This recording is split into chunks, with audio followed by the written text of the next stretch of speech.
Bapa, kami mengucap syukur atas semua kemurahan, kebaikan, anugerah yang telah Kau berikan di dalam hidup setiap kami. Hari ini kami percaya bahwa kalau kami ada sebagaimana kami ada saat ini, itu semua hanya karena kemurahan, kebaikan, anugerah Tuhan. Kami percaya Tuhan, perlindungan-Mu sempurna, bahkan Kau nggak pernah salah. Kami percaya kalau sampai detik ini semuanya berjalan dengan baik ketika kami percaya dengan rancangan-Mu. Maka hari ini Tuhan, izinkan kami boleh mengalami damai sejahtera-Mu, sukacita-Mu, segala hal, yaitu rasa bersyukur kepada setiap perbuatan-Mu ya Bapa di dalam hidup setiap kami. Agar ketika kami mengucap syukur, di sana kami bisa melihat ada banyak pekerjaan yang baik yang sudah Tuhan lakukan. Dan di balik hati yang mengucap syukur, kami akan semakin bisa melihat karyanya Tuhan. Dan dengan demikian kami memiliki damai sejahtera dalam hidup kami. Terima kasih Bapa. Hamba berdoa secara khusus hari ini, siapapun mereka yang sedang dalam kesesakan, yang sedang dalam kesakitan, yang sedang dalam masalah, yang sedang dalam pergumulan, hari ini Tuhan yang berkata kepada setiap mereka, datang kepadaku yang letih lesu dan berbeban berat, maka aku akan memberikan kelegaan. Maka Tuhan Yesuslah menjadi sumber kelegaan bagi setiap kami yang mengalami segala tantangan hidup. Karena kami percaya segala sesuatu Tuhan bekerja untuk mendatangkan kebaikan. Pakai hamba untuk menyampaikan isi hatimu, biar hamba yang semakin kecil dan hanya nama Tuhan Yesus yang semakin ditinggikan. Nama Tuhan Yesus dipermuliakan, setiap berkatnya tercurah bagi kami dalam nama Tuhan Yesus. Setiap kita yang siap diberkati, yang percaya, sama-sama kita katakan amin. Kita berikan kemuliaan bagi Tuhan Yesus, saudara. Haleluya, haleluya, puji Tuhan. Shalom saudaraku, saya ucapkan untuk setiap saudara semua yang hari ini sedang ibadah live streaming. Saya percaya hari ini kemurahan, kebaikan, anugerah Tuhan dan segala sukacita yang baik yang datang dari sorga selalu menyertai saudara sekalian. Haleluya, amin. Nah saudara, khotbah saya di hari ini berbicara temanya yaitu tentang hidup bijaksana, saudara. Hidup bijaksana. Kenapa penting saudara hidup bijaksana? Karena saudara, kalau engkau lihat hari-hari ini ada begitu banyak tanda-tanda, ya, tanda-tanda di mana zaman akan diakhiri dan akan dimulai suatu zaman yang baru, saudara. Ya, kita nggak tahu apa yang dimaksud dengan akhir atau awal, dalam artian ada orang berpikir atau berasumsi bahwa ya akhir zaman, akhirnya tanda, oh ini berarti tandanya sebentar lagi.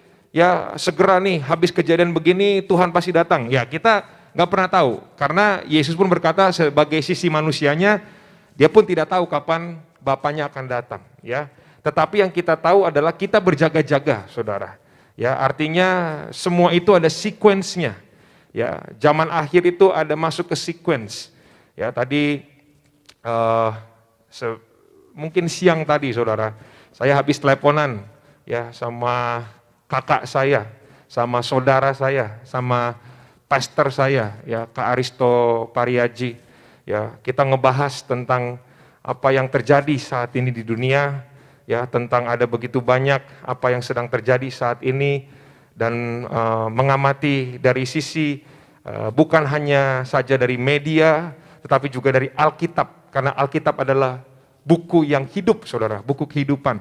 Maka berbicara tentang adanya sequences, maka kita percaya hari-hari ini adalah hari-hari yang menuju suatu zaman akan diakhiri dan akan ada suatu zaman yang baru. Maka memasuki zaman yang baru ini, saudara, either ini adalah zaman di mana Tuhan datang kedua kali atau ada zaman yang baru yang Tuhan sudah siapkan, kita harus hidup dalam bijaksana, saudara. Ya, harus bijaksana supaya saudara dan saya bisa menang atas setiap tantangan di setiap zaman. Nah, saudara, saya yakin kita semua pernah mengalami yang namanya kebaktian, KKR, ya, pemulihan ekonomi, ya, mujizat kesembuhan dan lain sebagainya.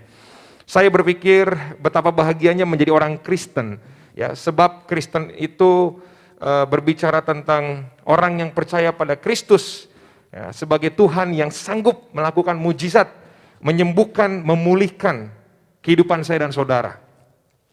Dan ketika Yesus berfirman bahwa sesungguhnya tidak ada yang mustahil bagi orang yang percaya kepadanya, ya sayangnya juga sering terjadi kita menemukan banyak orang yang sudah mengalami pertolongan Tuhan, ya mujizat Tuhan, namun mereka jatuh lagi ke dalam permasalahan yang sama, mereka kembali lagi mendatangi kebaktian-kebaktian, KKR, ya, menantikan mujizat yang sama terjadi lagi, saudara. Ya, yang menjadi pertanyaan terkadang dalam pikiran saya adalah sebenarnya apa sih arti dari sebuah mujizat, saudara? Dan sebenarnya kapan seseorang itu membutuhkan mujizat? Apakah ketika seseorang berada di dalam situasi di luar kemampuannya, lalu muncul pertanyaan lebih menarik lagi, mengapa seseorang bisa sampai terjebak, ya, di dalam situasi yang sedemikian rupa sehingga dia memerlukan mujizat Tuhan? Itu sebabnya judul khotbah saya adalah Hidup Bijaksana, dengan tujuan memberikan kekuatan dan pemahaman yang baru supaya saya dan saudara jangan terjebak dalam situasi yang sama berulang kembali.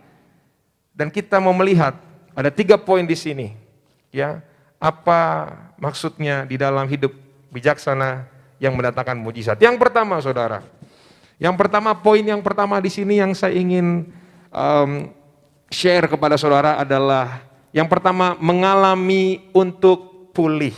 Kita mau buka dari Matius pasal yang ke-7 ayat yang ke-24 sampai ke-29. Bisa dibacakan Brother Yosua Darvino, apa yang dikatakan di sana?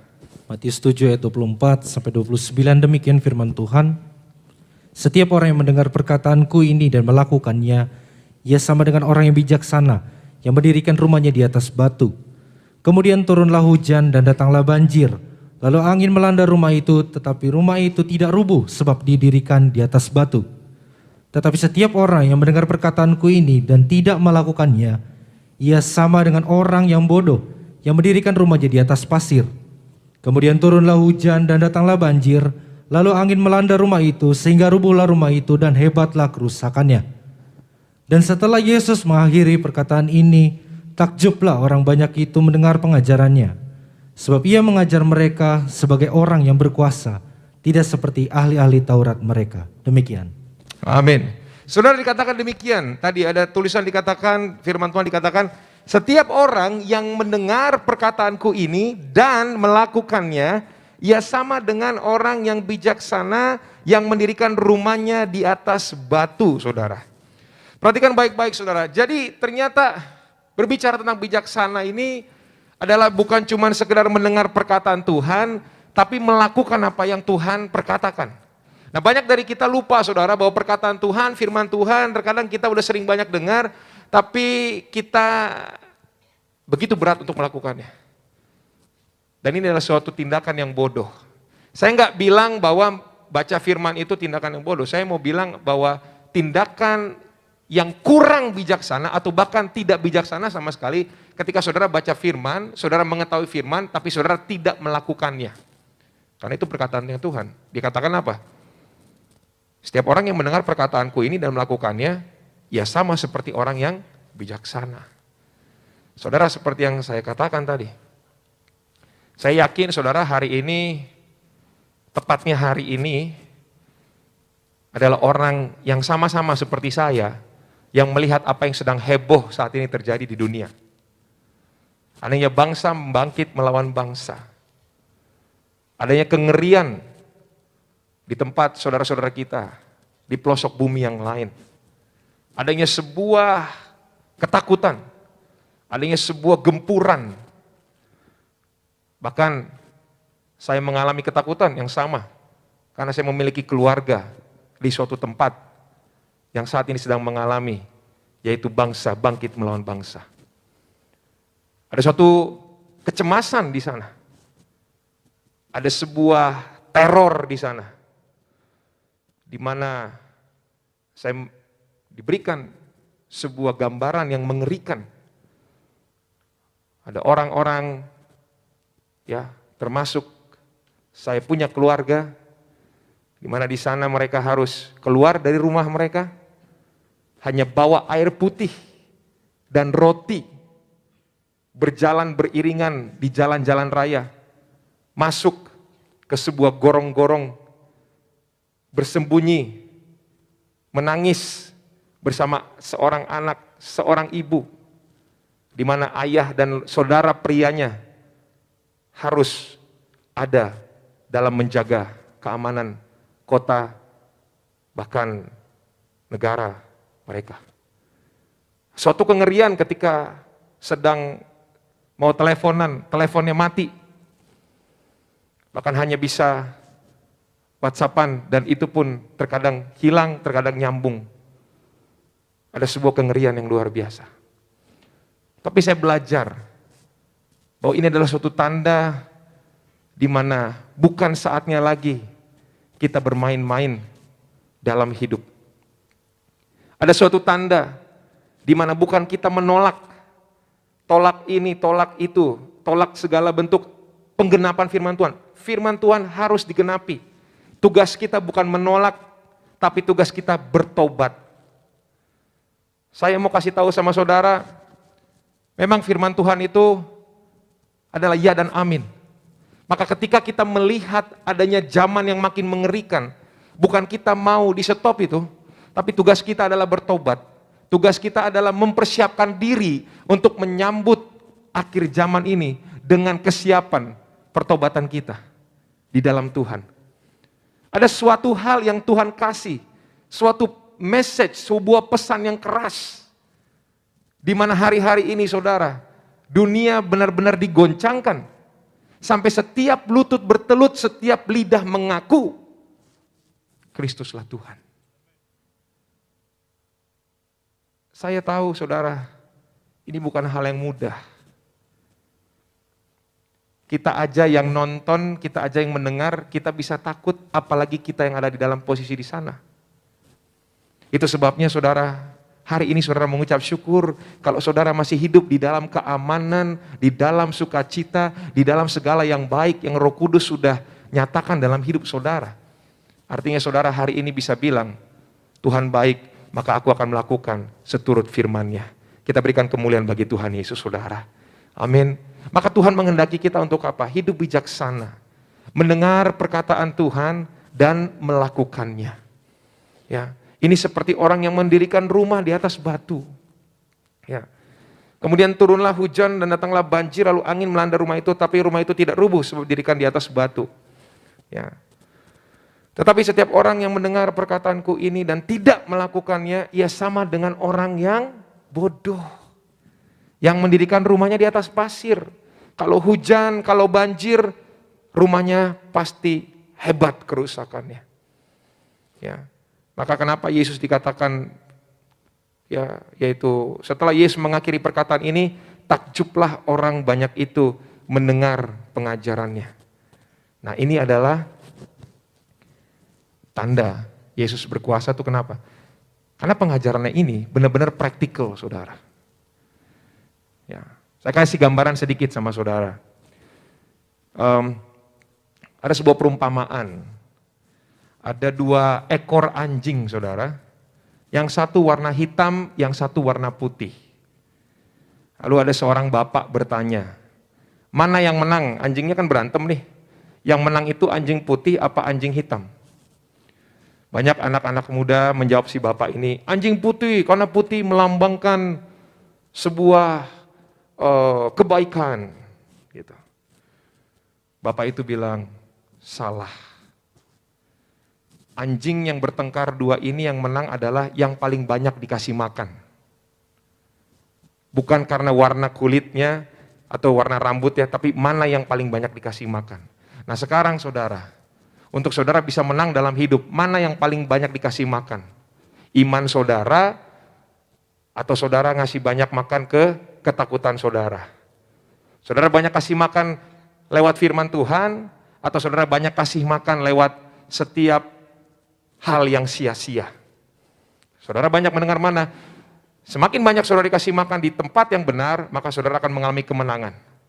Tapi kalau semakin banyak saudara diberikan tempat yang salah, maka saudara akan semakin banyak mengalami kesulitan. Kesulitan yang tidak berkemenangan. Itu sebabnya hari ini, mana yang saudara mau kasih lebih banyak? Saudara mau kasih makan hidup benar saudara, atau saudara mau kasih makan ego saudara, dan hidup dalam kedagingan saudara? Itu sebabnya saudaraku, hari ini kita harus bijak. Ya, perkataan Tuhan itu bukan perkataan yang sia-sia.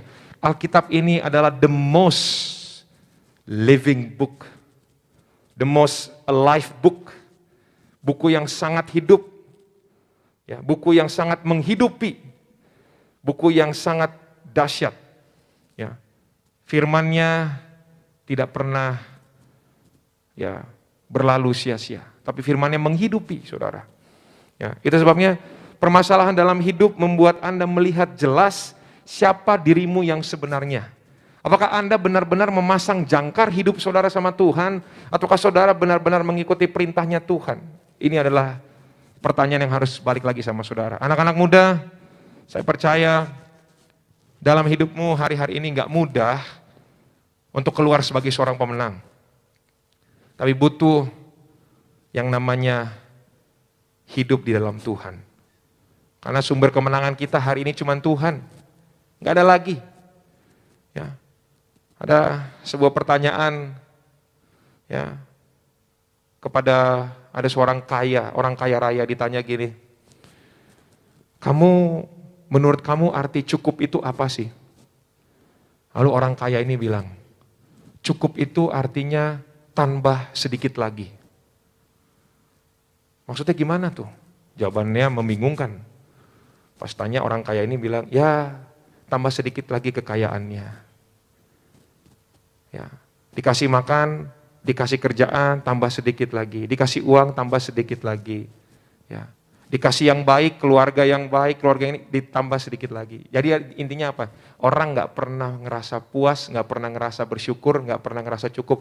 Karena pada dasarnya, kecukupan bagi manusia itu kalau tambah sedikit lagi. Tapi saudara dan saya, bukan jadi orang yang seperti itu. Saudara dan saya, orang yang berkata, apa yang sudah Tuhan berikan dalam hidupku adalah baik adanya, dan aku mengucap syukur akan semuanya itu. Kita berikan kemuliaan bagi Tuhan Yesus, saudara. Amin. Jadi, saudara, itu adalah salah satu bentuk saudara mengerti ya bagaimana hidup bijaksana. Poin yang pertama adalah saudara harus ya melihat kembali. Kamu nih sekarang udah taruh hidup kamu dalam Tuhan atau enggak? Ya, kamu dengerin firman Tuhan, kamu datang ke gereja, kamu tuh benar-benar hidup dalam Tuhan atau enggak? Atau jangan-jangan kamu cuma dengar dan hanya menjadikan gereja sebagai kegiatan liturgis. Ya, pelayanan hanya sebagai liturgis dan lain sebagainya. Hei, saudara, Yesus enggak pernah menuntut kesempurnaan dari kamu. Tapi Yesus meminta kamu untuk mengundang Dia dalam Roh Kudus-Nya dalam hidupmu. Sebab Roh Kudus Tuhanlah yang menyempurnakan hidupmu. Kekuatannya Tuhanlah yang menjadikan kamu kuat dan menang di dalam pertobatanmu. Berikan kemuliaan bagi Tuhan Yesus, saudara. Haleluya. Jadi, saudara, ini poin yang penting. Maka poin yang nomor 2, saudara, ya, ada harga untuk dipulihkan di sana. Harga yang dipulihkan. Mungkin ada beberapa dari saudara berpikir, harga. Apa kita harus bayar harga, Pak, untuk mendapat mujizat? Ya, tentu tidak, saudara. Harga yang dimaksud ini adalah bekas luka, ya, tenaga, waktu. Ya, dapat saudara gunakan untuk membangun kembali rumah yang roboh tadi. Saudara harus memperlengkapi diri saudara dengan iman, pengharapan, dan pengetahuan dan kasih. Ya, kita mau baca yuk dari Hosea pasal yang keempat ayat yang ke-6, bisa ditampilkan? Hosea pasal yang keempat ayat yang ke-6. Apa yang dikatakan di sana, Brother Yosua Darvino?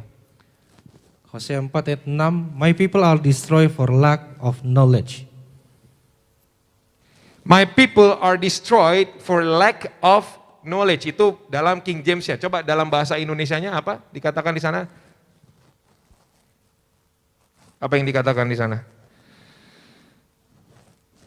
Hosea pasal yang keempat ayat yang ke-6. Pak Yosua Darvino bisa buka, kita kasih waktu sejenak buat Pak Yosua Darvino.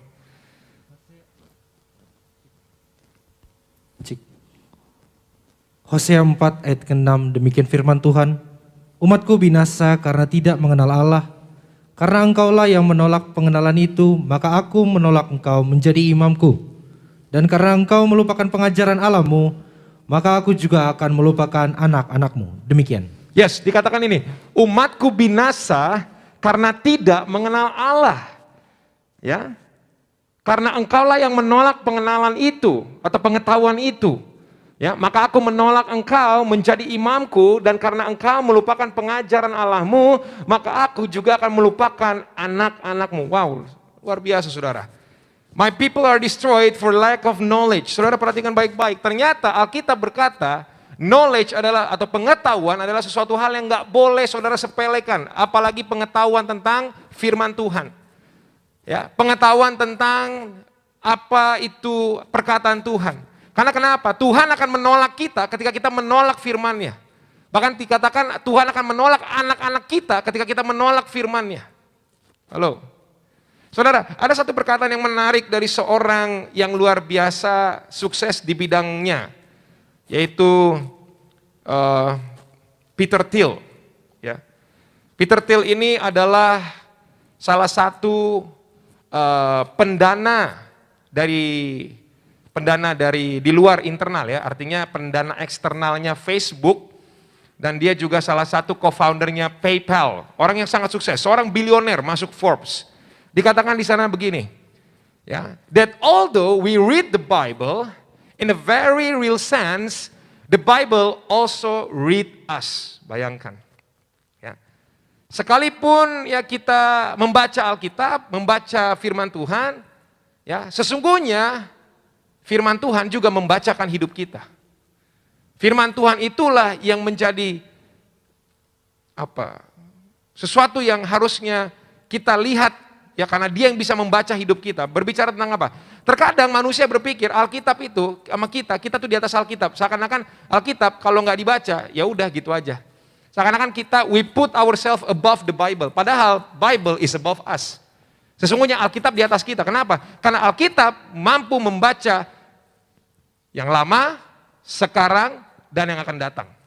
Tapi kita nggak bisa melihat yang akan datang. Kita nggak bisa berada di masa lalu, kita cuma bisa ada di masa sekarang. Halo, Peter Thiel, seorang yang sangat sukses, dia katakan demikian. Ya, dia katakan bahwa ya manusia ini kadang-kadang lupa. Ya, dia pikir Alkitab itu cuma sekedar buku cerita dongeng. Padahal Alkitab menjelaskan begitu banyak tentang apa yang terjadi di masa lampau, masa kini, dan masa ke depan. Ya. Bahkan saudara, saya sempat tadi ngobrol juga sama Kak Aristo Purboaji, ya, Pastor Aristo Purboaji. Dikatakan bahwa Kak Aristo juga melihat bahwa, sesungguhnya Alkitab itu bukan cuma ngomongin hal rohani, tapi juga hal yang sekuler. Kenapa? Karena sangat erat hubungannya dengan kehidupan sehari-hari, bahkan dalam keadaan yang sekarang sedang terjadi. Di mana segala sesuatu saat ini terjadi itu sangat ada di Alkitab, saudara. Ya, semuanya serba ada. Alkitab yang merupakan buku yang luar biasa, yang dimana saudara dapat mempelajari tentang hidup ini, tentang dunia ini dari Alkitab. Itu sebabnya Alkitab, pengajaran Tuhan bilang sangat penting. Dan kebanyakan dikatakan di dalam Hosea 4 ayat 6, ya, orang-orangku hancur karena kurangnya akan pengetahuan, pengenalan akan aku. Which is kurangnya pengetahuan akan firman Tuhan. Which is kurangnya pengetahuan akan apa itu Tuhan. Nah, kalau orang nggak ngerti Tuhan, bagaimana orang bisa mengenali Tuhan? Bagaimana orang bisa mengalami Tuhan? Itu sebabnya saudara, dikatakan, my people are destroyed for lack of knowledge. Ya. Jadi bukan kita yang diizinkan Tuhan hancur, kita yang mengizinkan diri kita hancur ketika kita menolak firman-Nya Tuhan. Ada amin. Saya tadi sempat ngobrol juga sama salah satu pelatih fitness saya. Ya, dia katakan sama saya, Jo, Alkitab kan dari dulu sampai sekarang isinya begitu aja ya. Gak pernah berubah gitu. Cetakannya ya mungkin ada penyempurnaan penerjemahan, tapi artinya konsepnya penulisan murid-muridnya Yesus ya tidak berubah, itu aja gitu. Perjanjian lama juga itu aja gitu. Tapi kok bisa dari zaman dulu sampai sekarang, orang dari tahun berapa ke tahun berapa, setiap baca ayat yang sama, itu bisa dapat message yang berbeda. Bisa dapat pesan yang berbeda. Setiap orang punya masalah beda, tapi bisa kena dalam ayat yang sama. Kenapa? Karena setiap firman Tuhan, ya, itu ada Tuhan di sana. Dan Tuhan mengerti betul setiap aspek hidup manusia. Maka kalau saudara mau hidupnya bijaksana, saudara mau mengalami mujizat, saudara jangan menyepelekan firman Tuhan. Karena apa? Hosea 4 ayat ke-6 katakan, my people are destroyed for lack of knowledge. Ya. Orang-orangku hancur karena kurangnya pengenalan akan aku, which is firman Tuhan, which is Alkitab. Ada amin saudaraku? Amin. Hari ini saya percaya saudara jadi sadar kembali. Saya pun jadi sadar kembali, bukan cuma saudara. Karena setiap kali saya khotbah, saya sesungguhnya sedang berkhotbah bagi diri saya sendiri. Sesungguhnya ketika saya baca firman Tuhan, saya bukan hanya membacakan untuk saudara, tapi saya membacakan untuk diri saya sendiri. Karena kita sama-sama anak Tuhan, kita sama-sama belajar, Tuhan kita lah Bapa yang baik, yang mengajar kita untuk kita jadi anaknya yang berkemenangan dalam hidup kita. Kita berikan kemuliaan bagi Tuhan Yesus, saudara. Haleluya. Jadi saudara, firman Tuhan itu membuat kita memiliki pengetahuan, dan orang punya banyak pengetahuan itu nggak mudah dibohongi. Ya, orang bodoh gampang dibodohi. Orang pintar tidak dapat dibodohi. Ya, orang bijak tidak dapat dibodohi atau ditipu. Ya, maka pengetahuan ini juga akan melindungi kita dari pekerjaan iblis. Karena iblis adalah pencuri, pembunuh, dan pembinasa.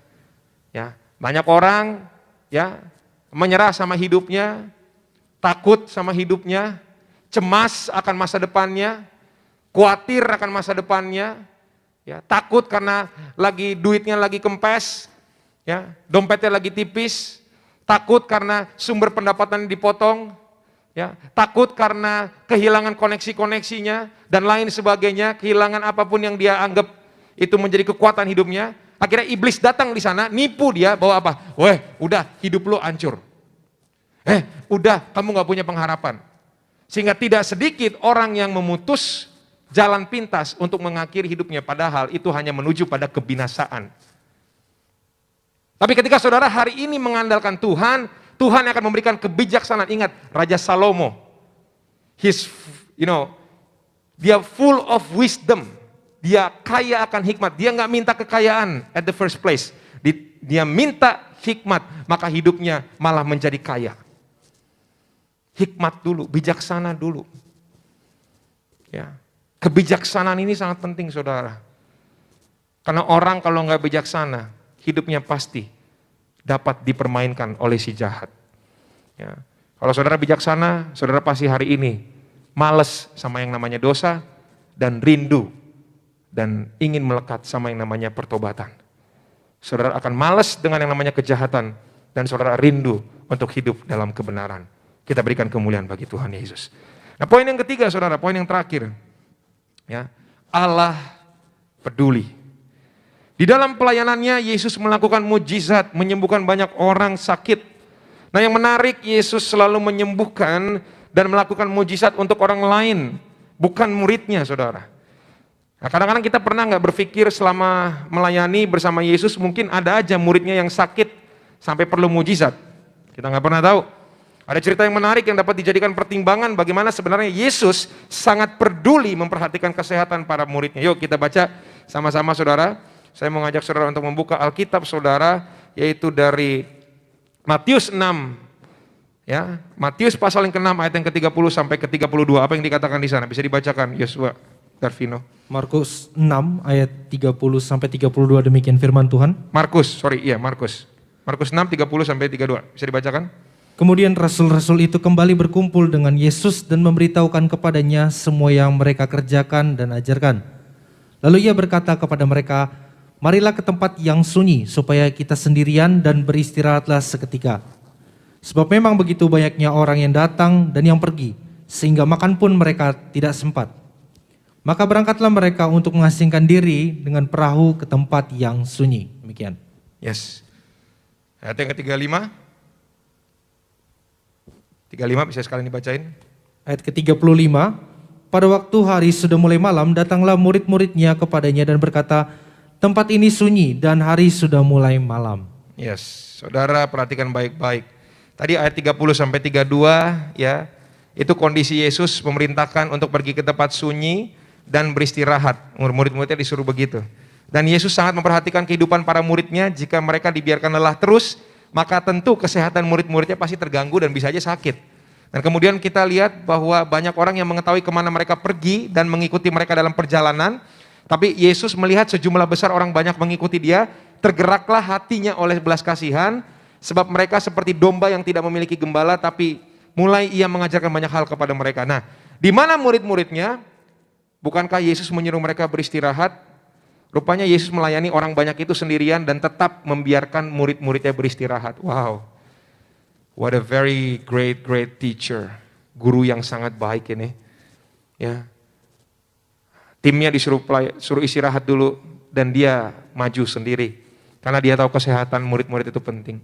Ya, bahkan di Markus 6:35 kalau saudara baca tadi, ya pada hari sudah mulai malam, murid-muridnya beristirahat, mereka mendapati Yesus belum bersama mereka dan pergilah mereka menghampiri dia.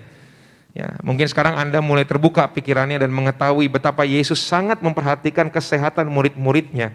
Dan inilah mengapa murid Yesus selalu dalam keadaan yang fit dan sehat. Ya. Nah, demikian seharusnya kehidupan kita. Semakin kita beroleh pengenalan yang benar akan Tuhan Yesus dan menjalankan apa yang Dia firmankan, maka semakin kecil kesempatan hidup kita untuk menjadi berantakan. Ya. Tuhan sebenarnya lebih suka mencegah daripada memulihkan, supaya waktu dan kesempatan yang ada tidak terbuang sia-sia. Nah, saya percaya saudara, Anda semua bisa hidup maksimal, hidup dengan bijaksana dan percaya bahwa mujizat tetap ada buat saya dan Anda agar kehidupan Anda menjadi banyak manfaat untuk banyak orang. Itu sebabnya saudara perhatikan baik-baik, mujizat juga terjadi karena Allah peduli sama saudara. Saya boleh undang WL Singers dan pemusik.